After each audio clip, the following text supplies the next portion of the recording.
how do I explain the loss of a partner to my child? Do you have any advice around that? Well, first of all, the organisation to go to get really good information is the charity I helped establish and found, Child Bereavement UK, and it's got tons of articles and little videos and an information support line. So do go to CBUK.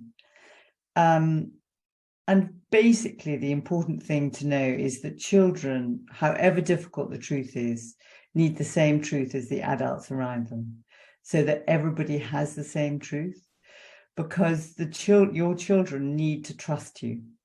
And if they find out weeks later, and nowadays nothing is secret, right? Everybody finds, I mean, I think that's probably all. I think secrets are contaminating in families anyway without social media. But with social media, not only are they contaminating, but I mean, they're like leaky buckets. There's no way you can keep a secret, because there will always be a parent at the school who'll know, who tell their child, and then that child will go up to your child and say, did your dad kill himself? Did your dad jump off a building, or whatever the awful question is, or the terrible circumstances?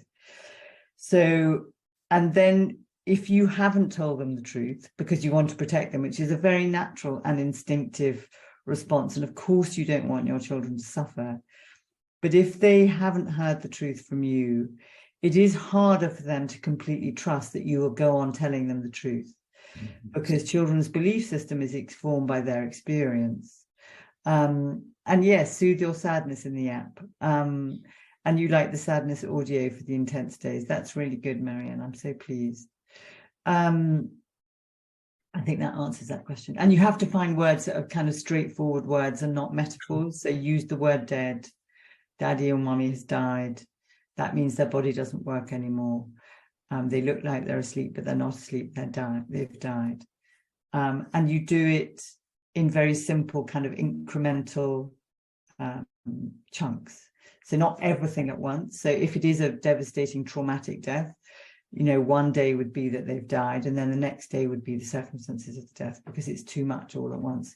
But if the child on the day of the death asks you, how did they die? I think you have to tell them the truth, because don't lie one day and then tell them the truth the next day, because that's too confusing. God, it's just about having that difficult conversation, because I guess it's so instinctive as a parent. But also one of the ways sorry, Nick, I interrupted you. It's okay, no worries. I was going to say, it must be so difficult as a parent, because intuitively, instinctively, you just want to protect your child, don't you? And so just having that difficult conversation is hard enough for yourself at the time, let alone then trying to break it to your child. And you don't want it to be true. So and when you tell your child, it's more true once you've told your child. And of course, seeing your child suffer is one of the most unbearable aspects of life. And it's really one of the most unbearable aspects of grief.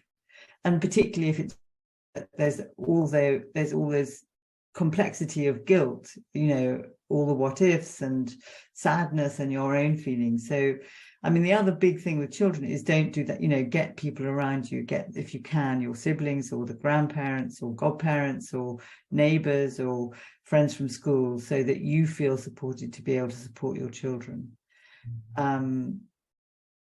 And the other thing to do, so I worked in a hospital for 25 years, supporting families when a child or a baby died. And one of the things was how to tell the siblings, about their sibling that was dying or had died, or had very kind of significant brain injuries from illness. And I would always start with a child, what do you understand? What do you know? Because then you're working with what they tell you.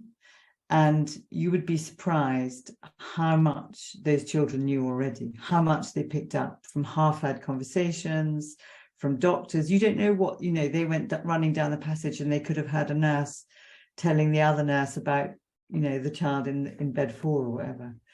So children do pick up stuff. And I remember someone saying to me, a mother saying to me, if you're going to start fooling a section of the population, don't start with the under 5.